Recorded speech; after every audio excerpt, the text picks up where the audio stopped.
Namaskar. Welcome to IISU Talks. A very warm welcome to our respected guest and our audience who have invested their time to be a part of our talk show. We've gathered here to talk about and put more light on a very disturbing yet disheartening reality, the increasing rate of rape in our country. Without a doubt, there are few categories of crimes that disturbs the community and its victim, and one such evil is rape.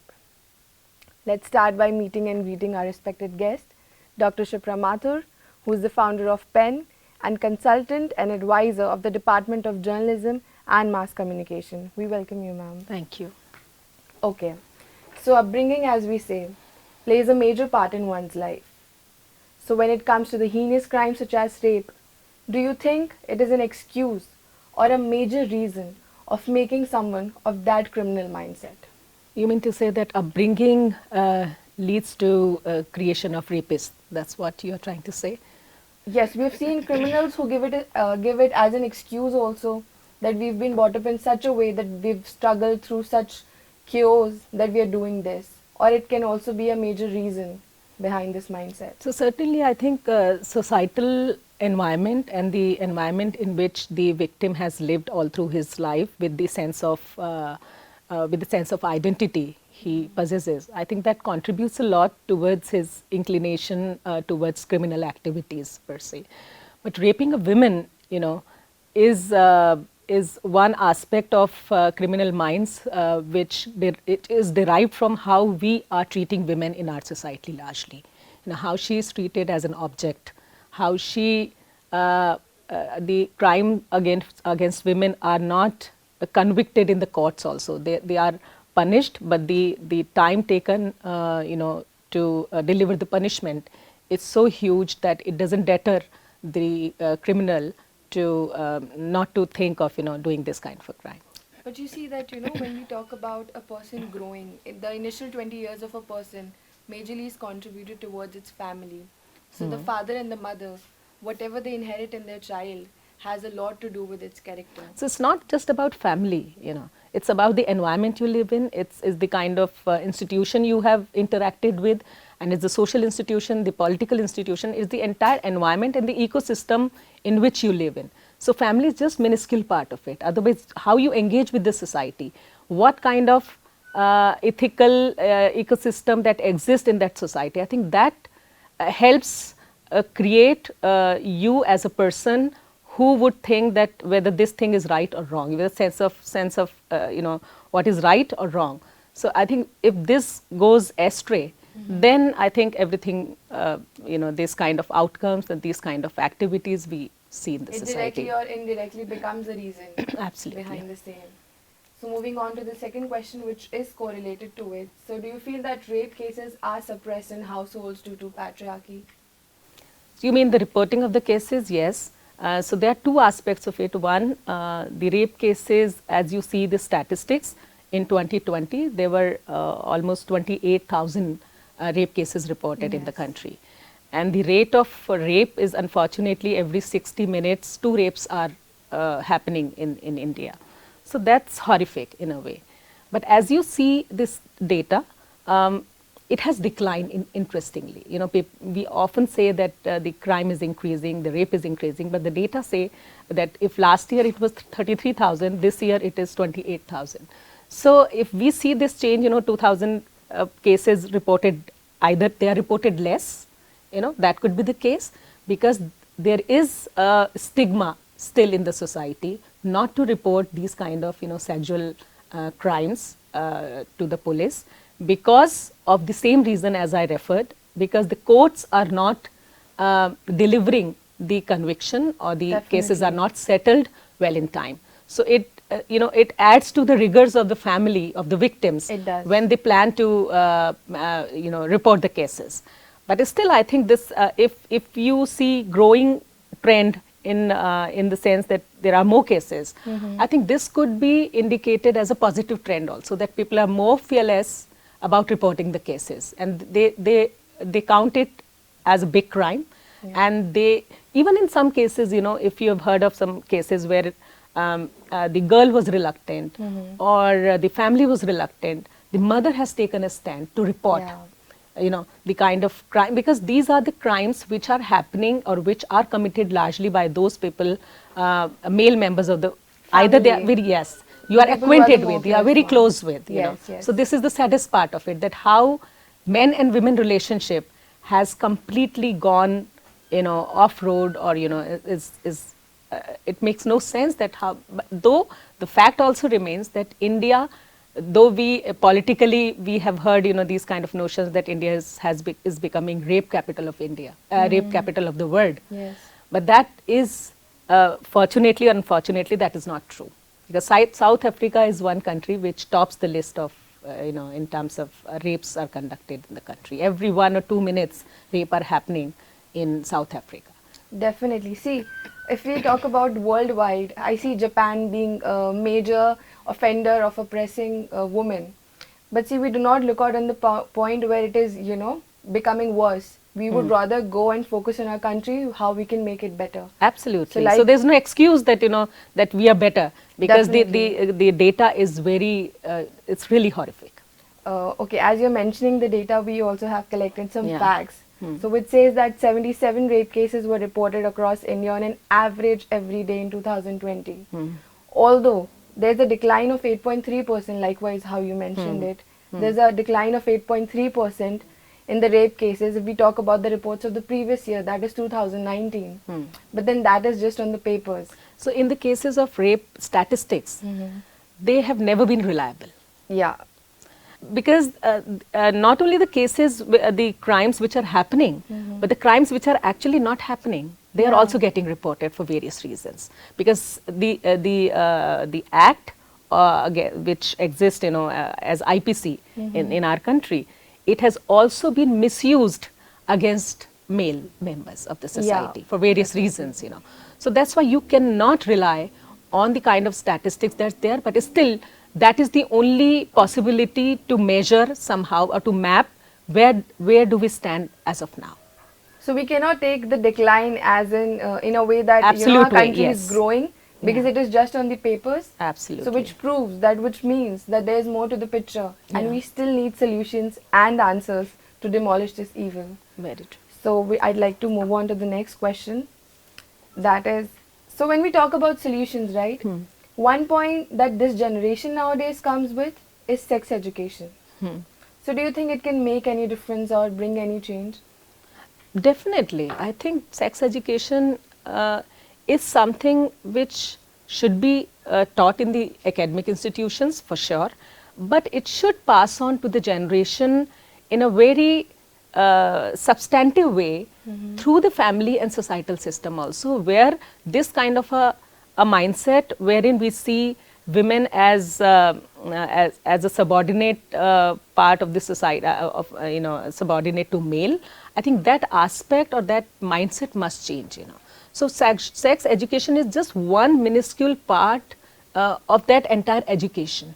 How you treat women as, how you see girls in the family as, So that's part of societal education also, and it also is derived from how our political and social leaders operate or behave in the society. Definitely. Because that's how you think that these are the people who we look up to, or these are the people who set the trend of the culture in the society. So if you are mistreating women, for example, if women do not have a fair space in political system, how and who will be the one who will raise these kind of sensitive issues when they are going to be debated on the platforms of assembly or parliament? So So definitely. participation of women in all the sectors of the society is also one of the major steps, that her voices should be there. She should mingle up, and people should take it as equal a human being as a male member is. So you mean to say that every small step Matters. It counts matters. in the So yeah, empowerment of a nothing woman. happens in vacuum. Definitely. That if you give sex education, the things will get settled. No, if you treat or if you punish the perpetrators, things will get solved. No, because the harshest of punishment that are given by countries like Pakistan and other countries, Middle East countries, that has never deterred any rapist not to, get into these kind of activities. That is not a deterrent. Harsh punishment is one aspect of, putting a deterrent, but it doesn't lead to, complete halt or complete, stopping in, raping of women. Yeah. So it's all about mindset, and every aspect counts. So it's law, it's education, it's societal education, it's the leadership, and it's the language we speak. Definitely.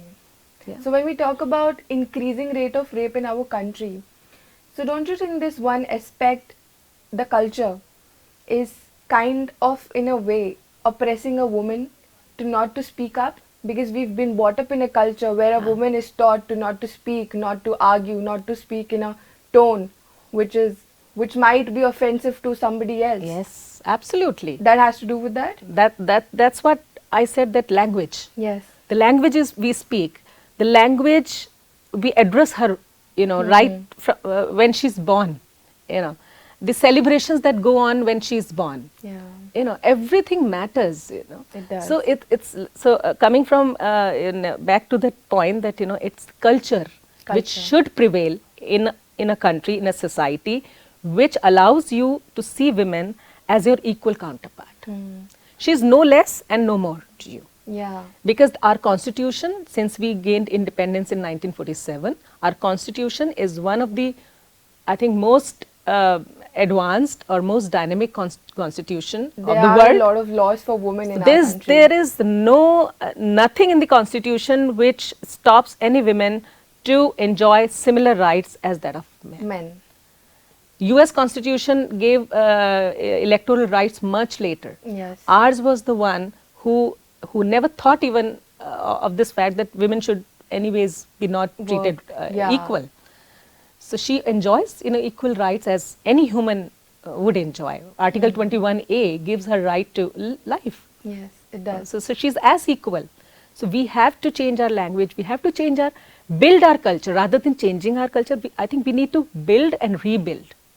Because our ancient culture never treated women as lesser being.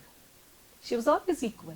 She had all the opportunities to get education, to get mingled up in the societal activities, to grow her her faculties as she desires. Yes.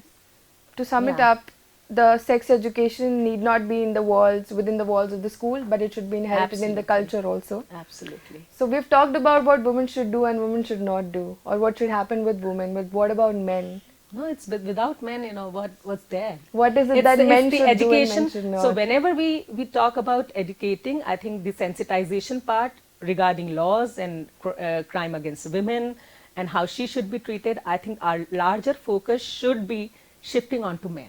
And men are also victim of rape? Not really. Rape per se, by definition of IPC, it's one crime which is only against women. It's the POXO Act, although. So POXO Act was came into being in 2012. Okay. It was also seeing the rape cases or sexual offences against minors. But that was the act. POXO Act was designed as gender neutral act. Yes, yes. So it applies to, sexual offences can happen against boys, men also, and against girls also. But rape can happen only against women. So this is one of the worst crimes, against women, because it spoils her life, because the way we see this offense as. The way the society sees it. I remember one case in Alwar a few years back when I was in active media, and there was a case in Alwar, I suppose, and she was a minor girl. She was going to school, and on her way to school she was raped in a farm. Okay. This is a very common trend in India, in villages especially, that when she's passing through the farms, she gets raped. Yes. But that girl, because she had no knowledge about this, the gravity of this crime, she got up and she went to the school as a normal child would go, as if nothing has happened or some accident has happened. Normal accident has happened. She went to school, she completed her class and everything. She came back and then she informed the parents about it.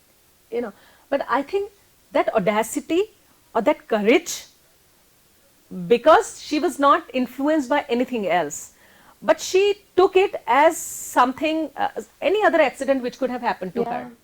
The And awareness. you take it either way. But I think that was her courage, and she needed to be supported all the way, because once a victim of rape, you're all through your life, you're a victim of rape, unfortunately. It becomes very difficult for any girl or any woman to, or for their family also, Yes. to remove that tag, as if they have committed some offense. The reason for shame should be for the For the purpose, one accused one. the accused, Yes. the criminal, the perpetrators. But so that will only change when we will treat it differently. In IPC, the amendment was made in 1983 after so many incidences were happening, and one of the amendments was also not to disclose the identity of the victim. Yes. But now there is counter thought also, But that don't, why should we hide the identity of the victim? but don't you Because think it's the hypocrisy of the absolutely, constituency absolutely, and of the constitution? yes, That on one point they say that the face of the victim should not be open, yeah, and on the other point they're letting it happen. absolutely. This is what, so there is counter view also, Yeah. that why should she be ashamed of this? Yeah. Why should her identity be, hidden this way? Because she has not committed anything wrong. It's the person who has committed, and he should be ashamed of this act, and Yeah. he should be identified very clearly.